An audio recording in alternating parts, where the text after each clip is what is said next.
com que se há de salgar, para que nada mais presta, senão para lançar fora e ser pisado pelos homens. Vós sois a luz do mundo. Não se pode esconder uma cidade edificada sobre um monte, nem se acender a candeia e se coloca debaixo do alqueire, mas no velador, e dá luz a todos que estão na casa. Assim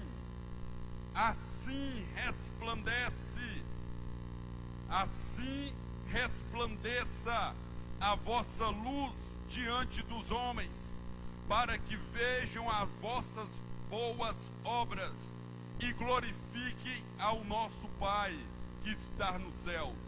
Assim resplandeça a vossa luz diante dos homens, para que vejam as vossas boas obras e glorifiquem o Pai que está nos céus, diz a palavra do Senhor. Os irmãos que estão de pé podem se assentar. Bendito seja o nome do Senhor. Quando nós olhamos para este texto, nós vemos aqui um dos principais ensinamentos que Jesus Cristo dá aos seus ouvintes e consequentemente os seus discípulos. O capítulo de número 5, o capítulo de número 6 e 7 de Mateus é chamado do capítulo ou o termo desse ensinamento como o Sermão do Monte. O monte aqui não é um cerro, como conhecemos o Monte das Oliveiras do capítulo 24, nem um sermão escatológico. O fato é que Jesus, ele está diante de uma multidão e ele está trazendo ensinamentos para aqueles que o ouviam. Quando nós olhamos para o Evangelho, nós entendemos que Cristo, quando ele inicia o seu ministério, ali ele está trazendo à terra o princípio de uma vida conduzida pelos céus, conduzida pelo reino de Deus. Jesus está ao início do seu ministério inaugurando o reino de Deus. É por isso que quando ele vai ensinar, ainda no capítulo 6, e dentro desse sermão, a oração do Pai Nosso, Jesus ele inicia dizendo: Pai Nosso que está no, santificado seja o teu, seja feita a tua, assim na, como é no céu. Ele está ensinando que nós precisamos pedir ao Senhor, que vivemos aqui na terra, a vontade dEle, como é estabelecida no céu. Jesus está dizendo que agora todos os salvos, todos os cristãos, assim como eu, como você que está aqui nessa noite, é por isso que nós estamos aqui, porque o nosso único objetivo de sair de nossa casa e de reunirmos em um templo é para adorar e cultuar somente a Ele. Todas as outras atividades que temos de entretenimento não interessa a um culto cristão. Jesus, Ele estabelece sobre as nossas vidas essa vida do reino. Nós somos inseridos no reino de Deus. Uma vez a salvação de Cristo sendo encontrada em nossos corações, mediante a justificação pela fé, inserido o nosso nome no livro da vida, agora nós estamos e somos cidadãos do reino de Deus. É verdade que quando nós estamos inseridos a uma sociedade, nós devemos e precisamos viver com um padrão estabelecido pelas suas leis. É verdade que quando nós somos cidadãos de uma nação, nós passamos a praticar os deveres e os direitos que essa nação estabelece sobre os seus cidadãos. A Constituição brasileira nossa regra de civilização, de convívio social, que vai estabelecer sobre a Constituição os nossos deveres de cidadão e os nossos direitos de cidadão. Uma vez você indo para outro país, a lei do seu país não serve mais, e você vai ter que saber e o direito e os deveres daquele país aonde você está agora inserido. Ali que importa aonde você vai viver. Quando Jesus está estabelecendo o Sermão do Monte, Ele está dando leis e os seus deveres e os seus direitos de um cidadão que agora é governado pelo reino dos céus, pelo reino do Senhor, pelo reino eterno de Deus. A Bíblia, ela não é meramente um livro de história. A Bíblia não é meramente um livro de entretenimento, não. A Bíblia são regras de fé, de conduta, de comportamento, que tem direitos e deveres de um cidadão que pertence ao reino de Deus. Quando Jesus está dando o Sermão do Monte, Ele está dando para nós crentes aquilo que precisamos fazer como cidadãos de Deus, pertencendo ao reino de Deus, mas ainda vivendo aqui nessa terra. E aí, quando ele chega no capítulo de número 5, no verso de número 3, ele está virando para esses cidadãos que são eu, que são vocês, nós que estamos aqui reunidos. Jesus está falando que nós somos o sal da terra. Nós, cristãos, que pertencem ao reino de Deus, que o reino eterno do Senhor, que é um reino ainda, por enquanto, espiritual, que se manifestará em sua realidade plena no milênio, mas ainda espiritual. Nós que pertencemos e somos cidadãos dos céus, nessa terra somos como um sal. Aí, quando ele traz esse entendimento, e aqui ele vai trazer duas metáforas: o sal e a luz. Ou seja, o sal, aquele equilíbrio que o sal dá em uma comida, e também a luz que dá o foco, que ilumina, que clareia. E ele está trazendo essas duas metáforas para falar da nossa função, do nosso propósito aqui nessa terra.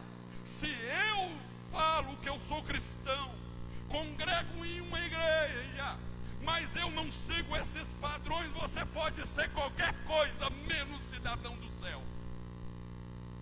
E aí ele traz: você é sal, você é o que traz o equilíbrio a todo esse sistema humano, a toda essa corrupção humana. O sal, ele fala de sabor, aquele que influencia o alimento.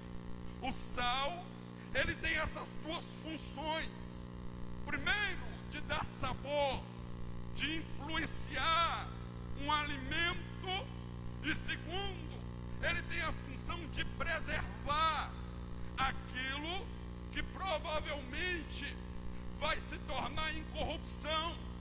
Uma carne, quando ela não é salgada e deixa exposta ao ambiente, ela vai se corromper, se corroer, se apodrecer. Em uma das conservas que se usa principalmente no tempo antigo, era de salgar aquela carne, para dar a ela durabilidade, para dar a ela sabor, para conservar aquele alimento, para suprir a necessidade daqueles que o comem. Então Jesus, quando está dizendo nós somos o sal da terra, ele está dizendo você é o sabor, é você que deve influenciar. Entenda uma coisa: quando você coloca um sal numa salada, não é o sal que passa a ter gosto da salada, mas a salada que passa a ter gosto do sal. Ou seja, Você nesse mundo precisa influenciar o mundo, não o mundo influenciar você. O mundo precisa sentir o gosto que é estar na presença de um cristão, não você sentir prazer nas coisas que o mundo te proporciona. Nesses dias, nesses últimos dias, como nós cristãos, como muitos irmãos estão sendo misturados, influenciados com o mundo, ao ponto dele ter mais gosto do mundo do que ter gosto do céu. Ele tem mais sabor, pastor Flávio, do mundo do que sabor das coisas celestiais. É por isso que Paulo fala: se tiver de pensar em alguma coisa, pensai nas coisas do céu, porque elas são eternas.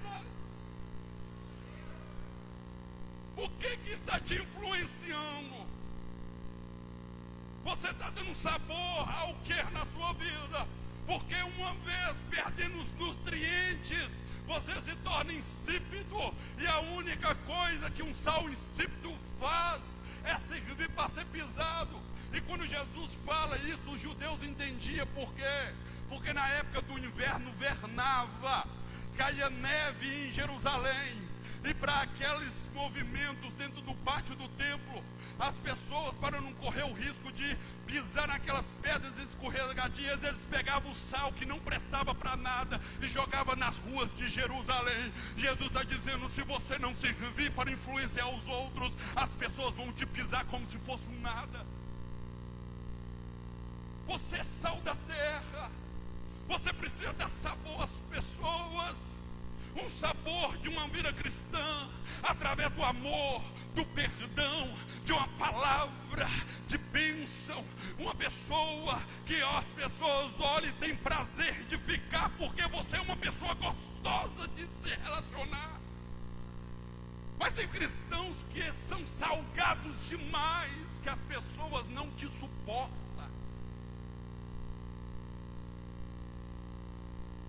Temperou demais, não tem equilíbrio. E Jesus está dizendo: você é o sal da terra, é o que dá gosto a este mundo, é o que dá gosto à vida, é o que dá gosto de prazer de viver. Hoje, as pessoas e muitos jovens têm sido influenciados por muitas coisas que a tecnologia tem trazido para nossas vidas. Jesus nos chamou para ser influentes dentro das nossas casas, no meio dos nossos parentes, nas escolas, nas universidades. Mas é esses ambientes que têm corroído a proteína do sal da minha vida.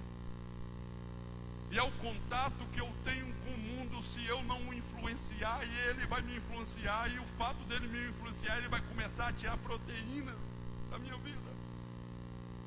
Hoje, essa geração que tem acesso aos vídeos, ao YouTube, às páginas, aos canais, tem sido influenciado nas escolas, no meio de convivência, por filósofos ateus, pastor Flávio. Esses dias, conversando com alguns cristãos, alguns amigos, e aí você vai conversando e você vai descobrindo o que eles têm contato. Eles pensam e falam algumas coisas, e pelo que eles falam, e às vezes pelo que eles postam nas redes sociais, você começa a identificar o que tem sido a influência deles. E muitos deles são influenciados por filósofos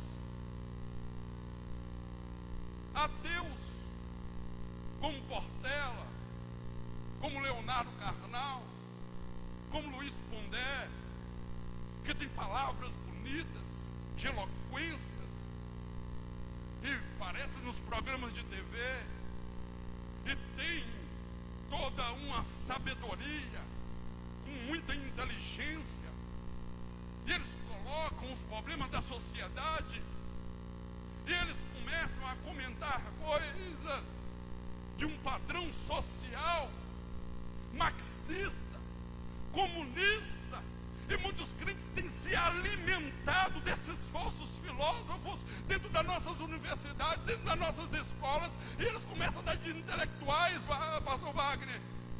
E eles começam a dar de inteligente e não conseguem mais. É uma repreensão bíblica da tamanha intelectualidade que eles têm, de uma mentalidade ateia, que não tem mais como princípio sagrado a Bíblia, que não tem mais como princípio sagrado a palavra do Senhor, por causa dessas filosofias humanas que têm tomado nossos jovens.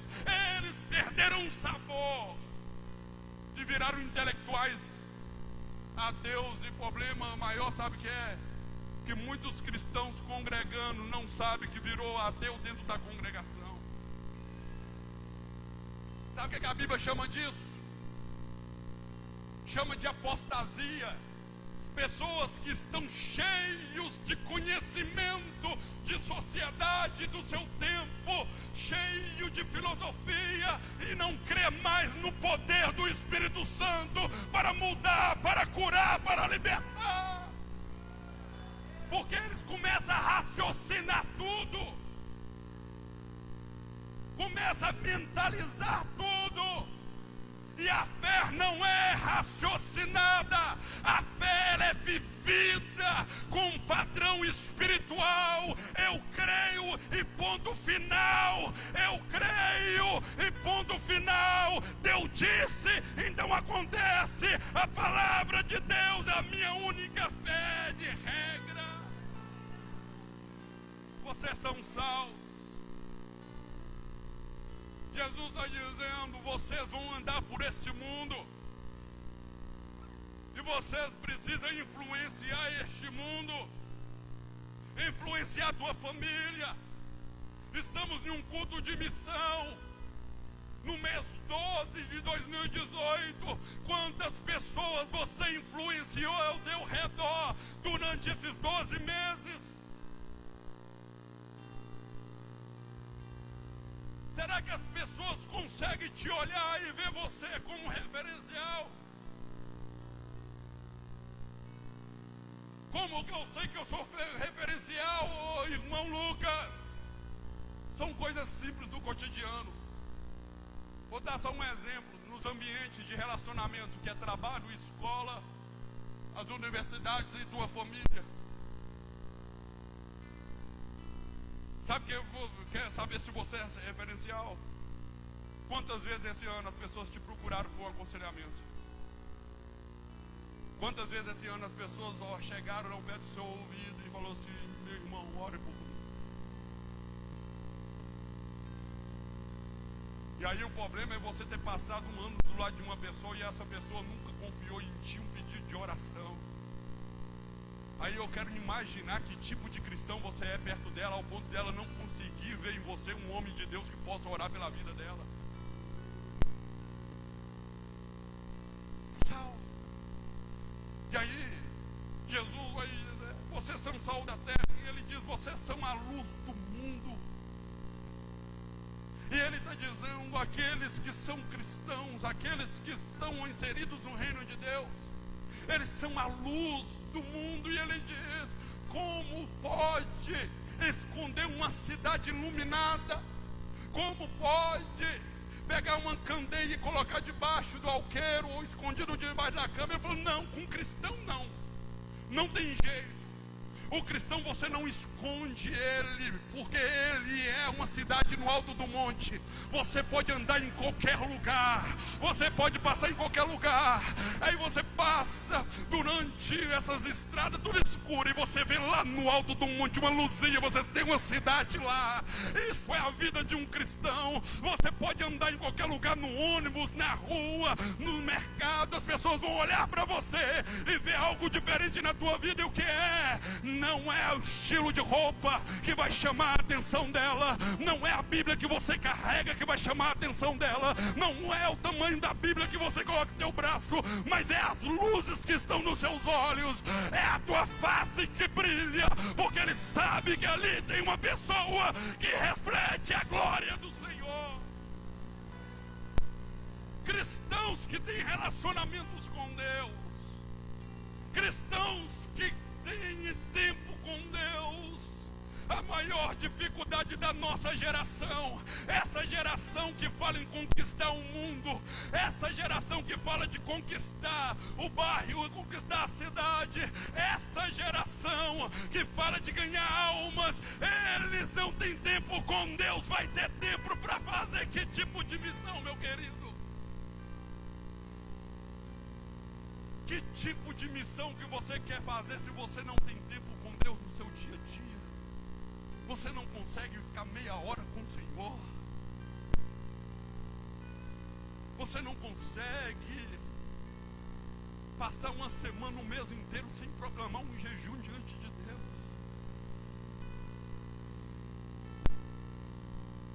Que tipo de cristão você é?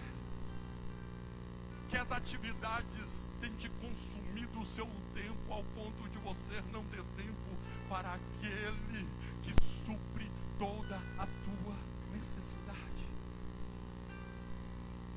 Só vamos conseguir ser luz do mundo se a luz dele estiver em mim.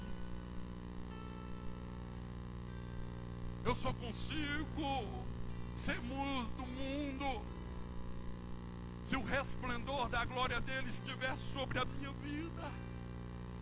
Isaías vai falar sobre isso. Ele diz no capítulo 60, dizendo: levanta-te. E aí eu gosto dessa palavra, que ele vai: coloca de pé, se erga, coloca sobre os seus pés, se levanta do comodismo, do ativismo, se posiciona, se ergue, fica de pé. E aí é tremendo, porque todas as vezes que você vai encontrar Deus, quando ele vai falar com qualquer servo dele, a primeira palavra é essa: põe-te sobre os teus pés. E aí o profeta Isaías está dizendo: levanta-te. E aí ele segue: reflete, resplandece, levanta, resplandece. Ele coloca de pé, resplandece. Mas nós estamos tão acomodados, nós estamos tão frios, nós estamos tão longe da cruz, nosso coração está tão preocupado com as coisas do mundo, com os afazeres do mundo, com as coisas e fatores que nos traz preocupação, que nós estamos prostrados, nós estamos tão cansados, trabalhamos a semana toda e ficamos tão cansados que não conseguimos ficar 10 minutos de pé dentro de uma igreja. Nós não conseguimos se posicionar para pegar um domingo e dedicar ele em prol do Senhor. Mas ele aí está dizendo: levanta-te e resplandece, porque já vem a tua luz e a glória do Senhor vai nascer sobre ti. Ou seja, eu não produzo luz própria, é a glória de Deus que nasce dentro de mim, que reflete dentro de mim, que ilumina dentro de mim. Eu sou condutor de uma luz que foi produzida do céu e gerada através da minha vida para iluminar o mundo. E aí a pergunta que você faz para você mesmo: que tipo de lâmpada você é? Que tipo de luz que você é? Porque você não vai conseguir influenciar o mundo e iluminar o mundo se a sua vida não está iluminada.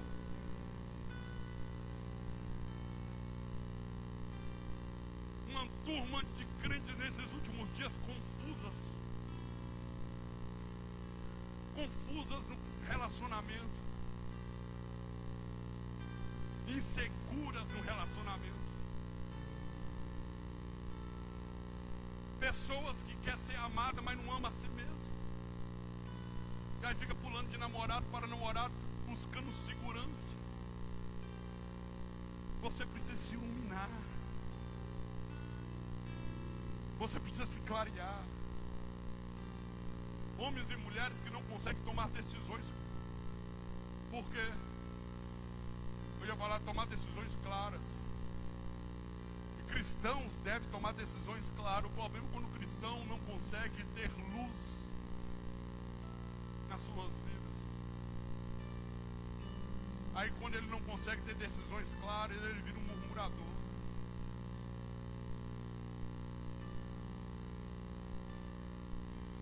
volta 12 homens da terra prometida, 2 com clareza,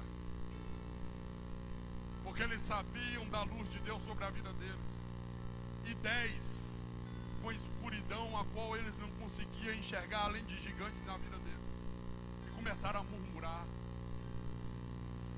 Deixa a glória de Deus iluminar a tua vida, que as pessoas vão te querer estar perto de você, porque você vai ter luz para iluminar não só o seu caminho, mas o caminho das pessoas. Mas eu preciso ter tempo com Deus. A Bíblia nos fala que Moisés ficou 40 dias no monte, e quando ele desceu as pessoas não conseguiam olhar para ele. Por quê? Porque ele estava com Deus. Ele teve tempo com Deus. Ele foi alimentado 40 dias pela presença do Senhor. A glória do Senhor invadiu a alma de Moisés ao ponto da sua face se iluminar. Ele teve que colocar um véu, e onde ele passava as pessoas viam: "Olha lá Moisés, homem de Deus, olha lá Moisés, homem do Senhor", e alguém talvez cutucava, e o menino puxava: "Papai, porque Moisés está daquele jeito?" É porque ele estava com Deus. Aí a outra menininha puxava: "Papai, porque Moisés está iluminando?" É porque ele é um homem que teve tempo com Deus. Entenda uma coisa, igreja do Senhor, precisamos exercer esse padrão de vida cristã a um ponto da gente influenciar esse mundo, e aonde nós chegarmos, as trevas bater em retirada, porque chegou uma santa mulher de Deus, um santo homem de Deus,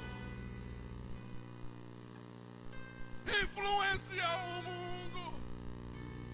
Isso é a missão da igreja que está inserida no reino de Deus. A Bíblia vai nos falar que na história da igreja, homens do Senhor eram conhecidos como perturbadores, não por causa que eram rebeldes, é porque aonde ele chegava, a luz do Senhor chegava com ele, e as trevas batiam retirada. Magia negra, obra de macumbaria, feitiçaria, idolatria, eles tinham que bater em retirada, porque homens de Deus chegaram àquela cidade. Olha, em Atos dos Apóstolos, os homens de Deus eram conhecidos como perturbadores, ao ponto dos reis olharem para o outro e dizer: "Os perturbadores desse mundo chegou aqui". Eram homens de Deus que chegaram. E aonde o homem de Deus chega, a mulher de Deus chega, eles precisam saber quem chegou no ambiente, porque você não é mais um. Você é dispenseiro de Deus, cidadão de Deus, nascido de Deus, transformado de Deus, iluminados de Deus. Você é servo de Deus, testemunha de Deus, escolhido de Deus, eleito de Deus, noiva de Deus, esposa de Deus, igreja de Deus, corpo de Deus. Você é o diferencial para esse mundo perdido. Precisamos fazer a diferença. Nós estamos iniciando e vamos iniciar daqui a pouco 2019. E pode ter certeza que quando você pisar dia 1º de 2019, Jesus está mais perto do que está hoje de voltar, se assim chegar até lá. E a pergunta é: o que você está fazendo para que a luz do Evangelho ilumine não só você, mas as pessoas? Vamos orar e pedir que Deus tenha misericórdia de nós e faça de nós uma lâmpada e um farol para este mundo.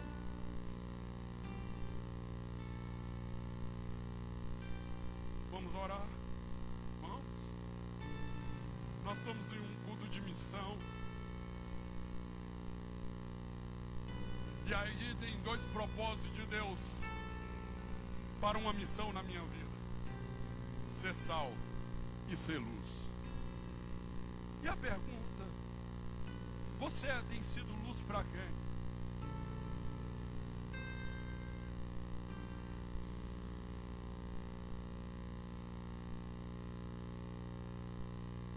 seu casamento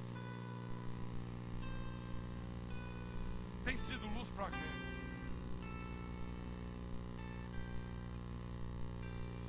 Você como pai tem sido luz para quem?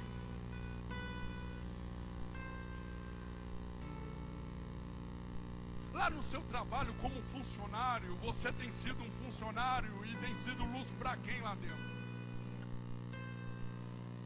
Na sua sala de aula,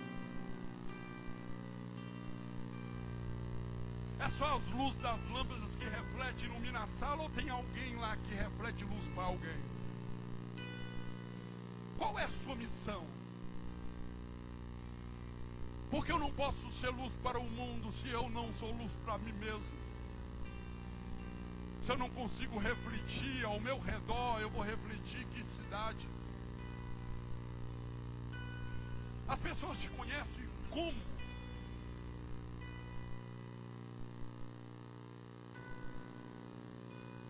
Como que as pessoas te veem?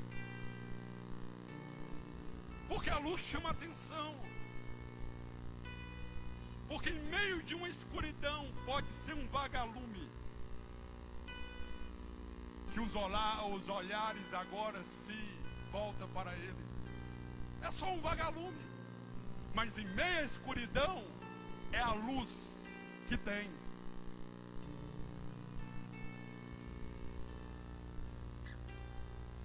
As trevas que nós estamos andando neste mundo. E as pessoas que estão em trevas, elas podem te ver como uma esposa santa de Deus. Será que as pessoas podem te olhar e te ver como um filho exemplar de Deus? Que tipo de luz você está sendo para as pessoas? Que tipo de luz nós estamos sendo para a pessoa?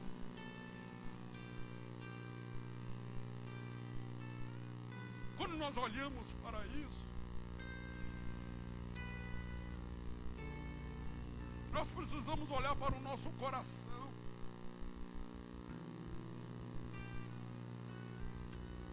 Nós estamos cumprindo verdadeiramente aquilo que o Senhor nos chamou para ser, porque Ele diz: tu és. Mas você está sendo? Porque se você não está sendo, não tem outra coisa a não ser nesse momento de pedir a Ele misericórdia e que Ele acenda em nós o interruptor.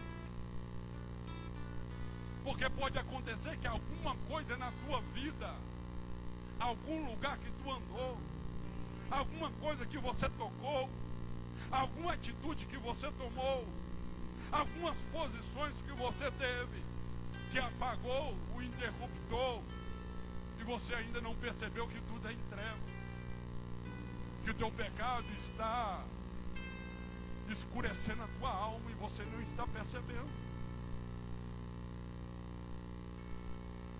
E aí tem uma saída.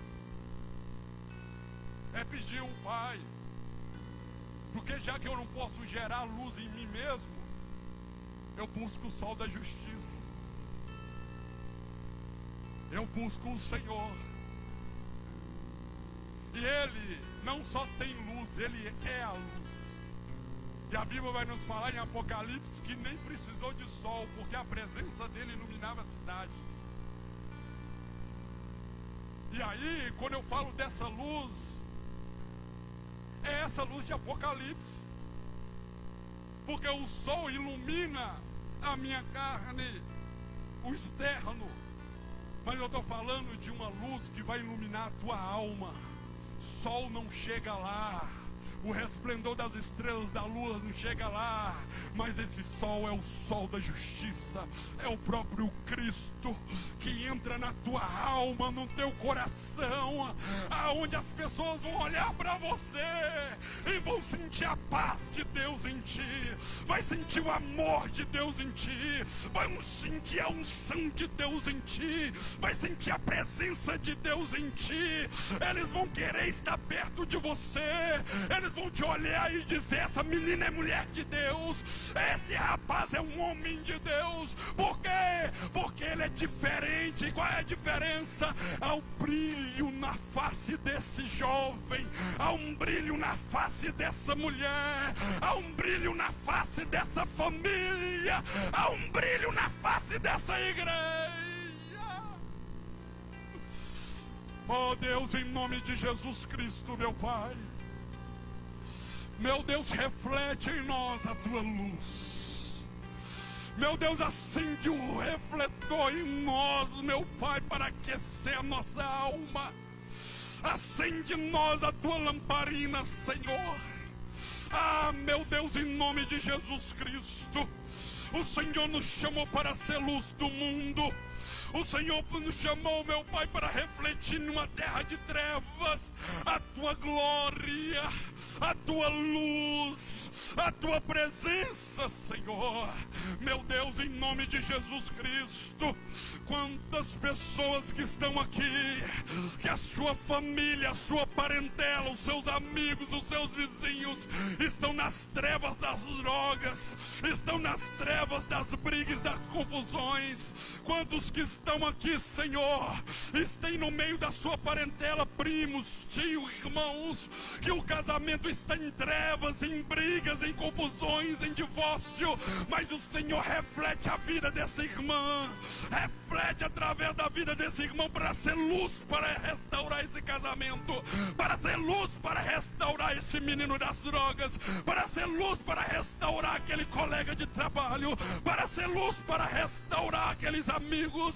Ah, meu Deus, em nome de Jesus Cristo, oh meu Deus, o Senhor nos chamou, meu Pai, para este tempo de confusão, para este tempo, meu Pai, de inimizade, para esse tempo de divisão, para que nós possamos iluminar a tua glória através do amor, da graça, da paz, da misericórdia, do serviço, da comunhão, da unidade, Senhor.